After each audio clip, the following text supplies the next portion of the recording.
जी हाँ, तो सवाल तो यही है कि क्या ये वर्ल्ड वॉर 3 की आहट तो नहीं है, और अगर ऐसा होने जा रहा है तो फिर भारत की भूमिका क्या होगी, आपकी भूमिका क्या होगी, आपको क्या करना होगा और आप पर क्या असर पड़ेगा इस असर का। आइए समझने की कोशिश करते हैं। पैनल में कौन कौन है, सबसे पहले आपको उनसे हम तारुफ कराते हैं। इस वक्त हमारे साथ प्रकाश, हिंदुस्तानी वरिष्ठ पत्रकार जुड़ गए हैं। बहुत स्वागत है आपका प्रकाश जी विस्तार न्यूज पर। इस वक्त हमारे साथ संजय तोमर, आप रिटायर्ड कर्नल हैं, एक्सपर्ट हैं, हथियारों के एक्सपर्ट हैं। पिछले 10 दिनों से लगातार देख रहे थे कि ईरान और इजराइल के बीच युद्ध चल रहा है, युद्ध बढ़ता गया और आज अमेरिका की एंट्री हो गई। पूरी दुनिया के मन मस्तिष्क में इस वक्त क्या चल रहा है और भारत के लिहाज से ये जो विवाद है, जो युद्ध है, इसका क्या असर पड़ेगा भारत पर?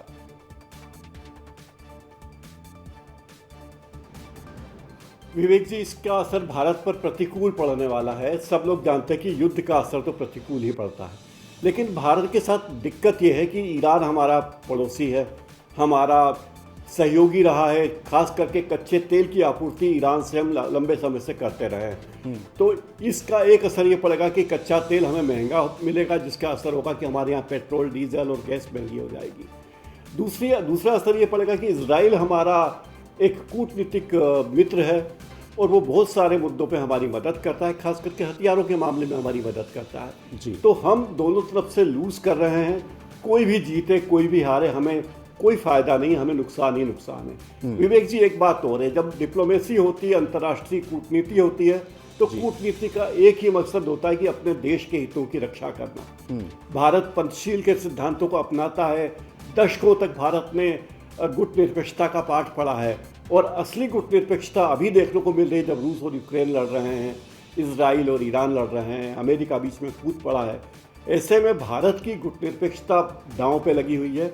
लेकिन भारत ने जो फैसले किए हैं, हमारी सरकार ने जो फैसले किए डिप्लोमेटिकली, लेकिन ये जो समय है प्रकाश जी, ये गुटनिरपेक्षता का समय है क्या? क्योंकि दुनिया में हमने देखा है कि एक धड़ा अमेरिका की तरफ, एक धड़ा रसिया की तरफ, और कुछ चीन भी अपने आप को धड़ा मनाता है और चीन भी कोशिश करता है कि उसके पीछे भी कुछ देश खड़े हों, जैसे पाकिस्तान खड़ा होता है। तो ये जो एक तरह की टोली बन रही है पूरी दुनिया में, जो वर्ल्ड ऑर्डर सेट हो रहा है, भारत उसमें कहाँ खड़ा है? और दूसरी बात यह कि गुट निरपेक्षता का जिक्र जो आपने किया है, ये भारत के लिए कब तक बनाए रखना जरूरी होगा और क्या इतना आसान है? दरअसल मैं ये कहना चाहता हूँ विवेक जी कि असली गुटनिरपेक्ष अब भारत हुआ है। भारत अगर इजराइल के साथ जाता तो भी उसे नुकसान है और ईरान के साथ जाता तो भी नुकसान है। वो किसी के साथ जा ही नहीं सकता। मुश्किल ये है, अगर भारत ईरान के साथ जाएगा तो इजराइल से मिलने वाली सैन्य सामग्री हमें मिलना मुश्किल हो जाएगा। इजराइल के साथ जाता तो जो हमें कच्चा तेल मिलता रहा है और दूसरे संसाधन मिलते रहे, हमारे पड़ोसी रहा है, वो हम लूज करेंगे। और हमारा हित केवल इसमें कि हमारा हित जिसमें वही कूटनीति है और वही सच्ची कूटनीति। हमने कोई धर्म का ठेका नहीं लिया है, हमने दुनिया का ठेका नहीं लिया है। हम धर्मनिरपेक्ष, हम अपने हितों के लिए धर्मनिरपेक्ष हैं। ठीक है, हम कोई अमेरिका के लिए या रूस के लिए या ईरान के लिए या इजराइल के लिए, हम उनके लिए बिल्कुल। और हमारा गुट निरपेक्षता जो है, आपने जिसका जिक्र किया कि इस वक्त सबसे मजबूती के साथ भारत इस अपने नियम को जो फॉलो कर रहा है। लेकिन संजय तोमर जी, हमने देखा कि लगातार सोशल मीडिया पर लोग ये देख रहे हैं कि जो हवाई जहाज़ था, जो जिसे हम फाइटर जेट कहते हैं, अमेरिका के द्वारा B-2, जिसके द्वारा जो वॉर था, जिसे मदर ऑफ ऑल बॉम्ब कहा जाता है, वो आज अमेरिका ने गिराया है।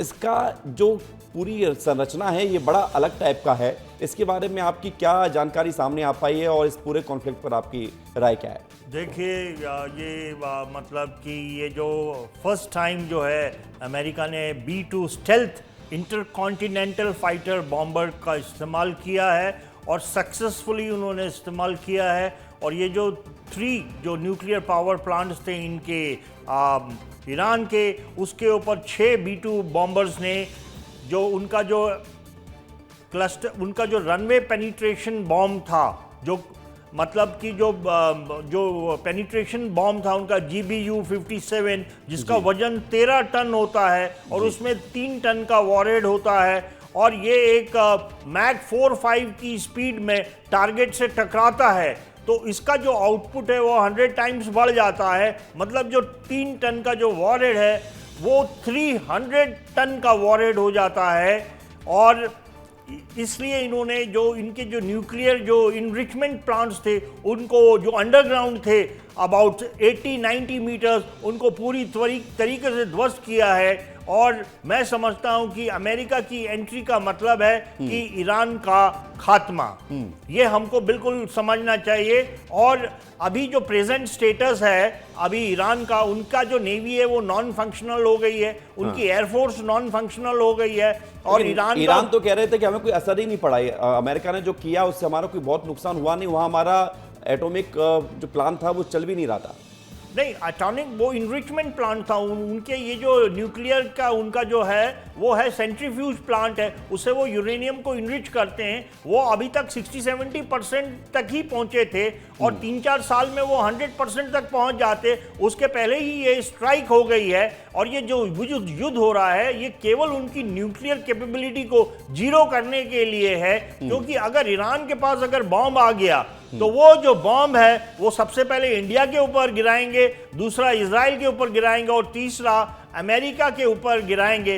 तो ये जो कुछ भी हुआ है ये हमारे लिए, इंडिया के लिए एक बहुत ही पॉजिटिव डेवलपमेंट है। और इससे ईरान की जो न्यूक्लियर एटम बॉम्ब की जो क्षमता है वो जीरो हो जाएगी और ये हमारे लिए एक बहुत अच्छा डेवलपमेंट है, पॉजिटिव डेवलपमेंट है। आप पॉजिटिव डेवलपमेंट बता रहे हैं, लेकिन इसका इम्पैक्ट जैसा कि प्रकाश जी बता रहे थे कि उतना पॉजिटिव नहीं, तेल हम ईरान से लेते हैं, सोना महंगा हो सकता है, इसका भी तो असर पड़ेगा। देखिए, जो तेल की जो डिप्लोमेसी है और तेल का जो गेम है वो अभी 5-10 साल और चलेगा। अभी जापान में एक वाटर इंजन ऑलरेडी बन चुका है और मैं समझता हूँ आने वाले 5 से 10 साल में ये जो पेट्रोल की जो टेक्नोलॉजी है ये बिल्कुल आउटडेटेड हो जाएगी, पेट्रोल की रिक्वायरमेंट बहुत कम हो जाएगी। तो ये एक बहुत बड़ा धक्का लगेगा जो गल्फ कंट्रीज को, तो इससे हमें बिल्कुल अभी डरने की कोई बात नहीं है।